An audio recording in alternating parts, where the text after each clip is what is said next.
Welcome to the first series of Ex-Asylum Seeker Memoire, which is an arts-driven project that seeks to capture the lived experiences and stories of ex-asylum seekers across Wales through video and storytelling. The project will express the experiences of women and men of all ages around Wales, celebrating the contribution they have made to their local communities pre and post their asylum claim. The project is being funded by Race Council Cymru as part of their new Black History Wales theme, celebrating local heroes and sheroes, which is run all year round until September 2022. Celebrating local heroes and sheroes helps to identify people like the interviewees you'll see today who are being celebrated for their interventions, achievements, and contributions to Wales pre and post their asylum claim. The aim and objective of the project is to uncover the sometimes hidden and often forgotten stories and experiences of ex-asylum seekers and to give them the well-needed platform to tell their stories in a safe space. The aspiration is to raise awareness of these stories amongst public decision makers so that they can ensure that policies have a positive impact on the lives of current asylum seekers and refugees and their integration into Welsh society. It also aims to promote understanding of asylum and refugee rights and issues and enables asylum seekers and refugees' voices to be heard whilst debunking a few myths along the way. Thank you. My name is Mr. Norbert Mbumputu. I'm originally from the Democratic Republic of Congo. I first arrived in Welsh in 2004, November 2004. It was a Friday. After spending a year in London, where really I was homeless in London for 9 months.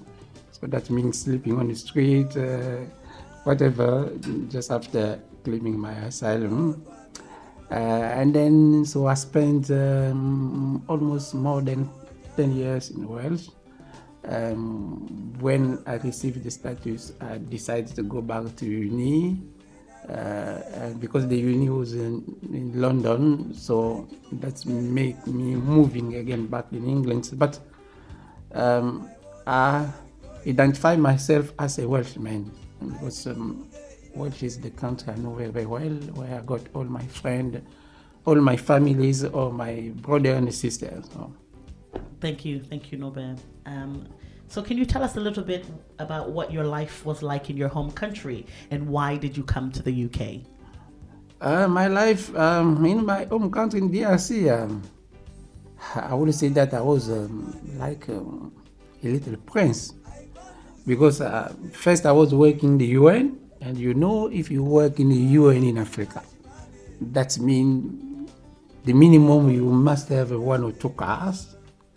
And everything that goes around. That means most of the time you think that you are holding the cities of Kinshasa on your shoulder. And after my UN job, I got another job. I was a program director, a team leader of an international British charity in Africa. So that really give me a little bit more power to say. And by that time also, before coming, so I was already traveling in Europe. So I got a kind of good life with good family. And I never really, and as a journalist, before working in the UN, I was since 1990s, I was working as a journalist, and even when I was working in the UN, and even I was working as a program director of this British charity, I continued with my journalist work and broadcasting the radio, inviting in television, writing for newspaper, Catholic newspaper and magazine, and also publishing books. So it was a really busy life, and can you imagine when you are 30, 35, you got all your energy. So that was I got really very, very good life, to be honest. Thank you, Norbert. So why did you come to the UK? Yeah, the thing is I will not say the mistake, but everything started by my journalist side of skills and work, because I was reporting many things about the war we got by that time in the DRC, because we got the war in DRC since 1996 till now. And I was really, my point of view was really, after experience spending some days in front lines, I came back with the assumption that if someone say that is taking the weapons from the east or the west, doing the rebels to come to say that is bringing the democracy in the capital, this guy is a liar. So I started doing a lot of program against the rebels. But I never think that one day the rebels would make an agreement with the government. And that happened. So all those people, I was almost insulting in radio in my writing. Can you imagine when they came in the capital and then they were in the power? So I got to really very difficult time. I remember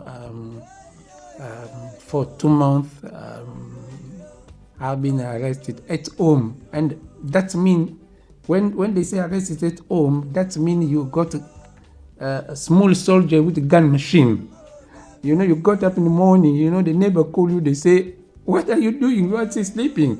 But something, in front of your door, when you open the door, my gosh. And so after the third time, it became very dangerous. So I had no choice that to escape. I didn't like it. I even spent almost 2 weeks before taking the decision, because as I already traveling in Europe, Europe for me was a kind of a question mark place to be, but I had no choice than to choose to escape. So that is really how it happened. Fantastic. Thank you, Norbert. That's an absolutely extraordinary story. So thank you. When you came to the UK, how easy was it to integrate into Welsh society? And did you find support services easily accessible? First of all, I need to say that I didn't choose to come to the UK, because I studied a little bit in Belgium. I already lived and visited France, Germany, Italy, and even the UK before. And from the Francophone side, for us, the language is the first problem. I remember the first time when I came working for this British organization, I spent 1 month. I remember that I spent almost 2 weeks. I couldn't understand anything on the BBC. So UK is not, it wasn't the first option for me. The option was going to Belgium. I know that in Belgium I got people who knows me there, and that will be okay. Unfortunately, by the time I was waiting for the visa for Belgium, I was again arrested at home.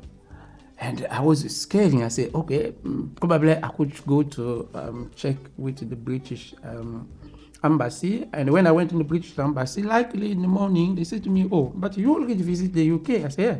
Do you have your passport? I said, yeah. And so I came there in the morning. At 10, I got my visa. But now the big problem was how really to escape the country from the airport. So that would become another question mark. So I spent almost a month with my visa, trying to bribe who I can bribe so that I can escape from the airport. So I did it. And coming the UK, that was, for me, the UK was only a passage. When you arrive in Europe, asylum, I never know about asylum, because in the United Nations system in Africa, we don't use the word asylum. It's a refugee. If someone crosses a border, is a refugee. I said, what does that mean, asylum? The asylum is the process before becoming a refugee. What that mean? The guy tried to explain me all the process. So I look at myself, I say, but this is really, so what do you mean? So that means I need to explain again. Say, I remember when I went in the home office the first day, that was the big problem, because I started arguing with the guy, the lady who was interviewing me. And so, to be honest, and to make things, to take things from the positive side, they say to me, because I spent almost 3 weeks in London, so they will not give me any accommodation. But so that will, for 9 months, my life was between the night shelter or the London street. But no one even explained to me that I can challenge this first decision. No one. So after 9 months, in a kind of limbo situation, I met with an African mom. I know very, very well. Till now, I still call her my mom because she saved me, Mama Odette. And she said to me, "Oh, so where are you living now?" I said, "Mom, I still live in night shelter." She said to me, "No, you need to go in Brixton Refugee Council. There is a big refugee council office there, and they can fight your case." So the next day, I took the train, I went to the refugee council in Brixton. I was surprised in there. I arrived in the morning at about 8, 9, and at 12 we got nice food. Really, they give us a proper food. And then in the afternoon, they say no. They will send me to live in a hotel in somewhere in London. And that was the first time after 9 months that I get really a proper place to sleep. Can you imagine sleeping in a good hotel? And after 3 days, I saw my name on the list that I need to come to Wales. I didn't know, even in Africa, we know about Welsh only about when Diana, Princess of Wales, became very, very famous. That's the only thing we know about the Welsh. But so we arrived in Newport. It was a Friday afternoon, and I remember that day because when we crossed the Severn Bridge, the now Prince of Wales Bridge, this immigration officer said to us, "Look, we are crossing the Severn Bridge. There are 2 bridges. We are crossing the new Severn Bridge." And Welsh is a very, very nice country. It's the country where you can speak more than one language. And when we just crossed the bridge, he said, "Look on your left side, Crosswin Gamro. Welcome to Welsh." He said, "Look, so you will find nice people there."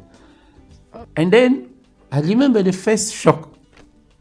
I got my laptop because working in the UN, writing, journalist, I still have my laptop. So I opened my laptop. I remember one of the guys said to me, "You are not allowed to have a laptop." "Why not?" He said, "No, an asylum seeker, I'm not allowed to have a laptop." I said, "I'm sorry, I kept this laptop since 2 years. Look, it got the French keyboard. So this is my life. I'm a journalist, I'm a writer." And he said, no, you are not allowed." I said, "Why not?"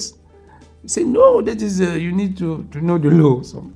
But the second big shock, the lady told, he was explaining us something. She looked on her watch. She said, "Oh, it's 5:30 now, so I need to leave." And I asked her, I said, "You need to leave, so what do we need to do? We got the money, so where is the market? What do we need to know?" She said, "Oh, I'm so sorry." No, she didn't say "I'm sorry." She said, "I'm afraid." I said, "Why are you afraid?" She said, No, that's the way of saying, "I'm afraid because I need to leave now." I said, "But what we must do?" He said, "No, if you have anything, you need just to call the police." The police, coming from Africa, you can call the police for all the things. Norbert, thank you so much. And I think I'm getting a lot of positives out of that. So thank you very much. So how easy was it to integrate? I know you mentioned how easy it was to integrate into Welsh life and some of the support services that assisted you. But do you believe that access to employment and university being prohibited to asylum seekers was a limitation? Yeah, I think that was a big limitation because myself coming back home, I got a BA and a master. And as I say, I was spending my time in reading and writing. So my first option was really, I want to go back in university so that I can learn something new. I was shocked to learn that we can't go to the university as asylum seekers. For me, it wasn't a problem, but we got with us some young people, asylum seekers. And some of them, even when they finished their secondary school, they were not allowed to go in a university. And I think that is a kind of limit. And also to learn that we can't work. And I understood by that time that if that was for a short period, okay, of 6 months, for example, but can you imagine that I spent a year in London without working, without doing anything? So that means, and I spent 7 years before receiving my refugee status. That means the day when you receive your refugee status, you become like someone who comes from the prison. You don't know where you need to start. So, in fact, the system is creating useless people. Absolutely, that's a very good point, Norbert, whereby you're kind of in this limbo and you don't really know what you're doing until you get, that opportunity to work or go to university. So just on that point then, how long did it take until you received settled status? And when you received settled status, how easy was it to access things like housing, benefits, and employment? It took me 7 years before receiving, and so when we receive our status, just the labor, the power just changed from labor to Tory, and it was a lady who became the Home Office Secretary, and then the law changed again because we receive our status as they call it the legacy case. So it wasn't in the normal way of becoming a refugee. And when we receive this status, they say, in one side they say we are refugee, but in the other side they say we are not refugees because we can't do the family reunion. To do the family reunion, you need to earn more than 80,000. Can you imagine for someone who spent 7 years without working? So if you need to start working, you need either start learning or studying. So resuming your life, how could it be possible for you to earn 80,000? And it's not automatic that if you earn this 80,000, you apply for the family reunion, you will get it. No. I got a job, I was earning 22,000, I applied for the family reunion, and it was negative. So I know it's not easy, but there is a way of dealing with all those situations. No, it wasn't easy, to be honest. And because of this whole of 7 years, to fill this gap is a life gap. I've always considered myself every time like Nelson Mandela coming from the prison. 27 years in the prison is a big gap. Everything is just lost. Where to start? It's okay, so this is the situation or the condition. Thank you for that, Norbert. I think the analogy that I got from that is that your life is in a bracket, and that essentially you are limited and you have to start from scratch, which is a real limitation. So thank you very much for putting it so nicely. I've just got 2 questions for you, Norbert. The next question is, if you had one advice relating to refugees and asylum seekers for the Home Office, what would it be? And what can be improved within the current UK asylum system that would make a real positive impact on the lives of refugees and asylum seekers? I think I will start first from our own side. One of the first words I learned when I was in London Street was the word skills. I was in a meeting and I was working every time with my dictionary, English-French dictionary, and my laptop, and because I lost everything by that time. And when I learned this word skills, I opened my French dictionary, understood what that means. I think this is very, very important for us. Even if we couldn't go in a university, but we got some skills. And if anywhere where you go somewhere, you can use those skills even for yourself and for the community. And for me, for example, I will say my skills, my writing skills and my journalism skills helped me. Because by that time I couldn't work, but I received a lot of support from journalist family, Jennifer Monahan and Davidson, Ian Davidson. They live in London. They are journalists. They support me since those days. And the journalism union, they support me, they support us. And by that time, you remember in Welsh, there was also a scheme where really, for example, doctors, if you are a doctor and you become as an asylum seeker, they try to join you with the doctor so that you can practice and meet. I think those kind of things are very, very important. So from our side, it's important to, even if the situation is difficult, but just check how really you can use your skills or what you can learn. Thank you. Thank you very much for that, Norbert. Just to summarize then, the last question to you, Norbert, is if you could inspire other asylum seekers, what would your advice be and how would you do it? Yeah, as I said, I mentioned about using my skills. Before leaving this country, when I left the country, I got the CV of 3 pages. But after those almost 20 years, my CV, I got now a CV of 9 pages. That means I wasn't taking any opportunity of be trained or learn something or getting any qualification. Can you imagine? I even got an NVQ in fixing bikes. I was training fixing bike in Welsh mountains. And that is very, very important when you arrive somewhere to try to do whatever you can do to integrate, to be part of the community.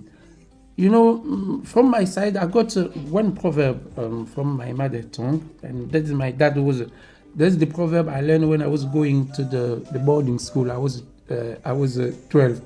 My dad said to me, when you go in a new village, don't try to dance with the left leg when the inhabitants themselves are dancing with the right leg. What you need to do, you learn their way of dancing by starting with the left leg. And then when you are dancing with them, you will teach them how to dance with the right one. So the village will become rich with the 2 ways of dancing.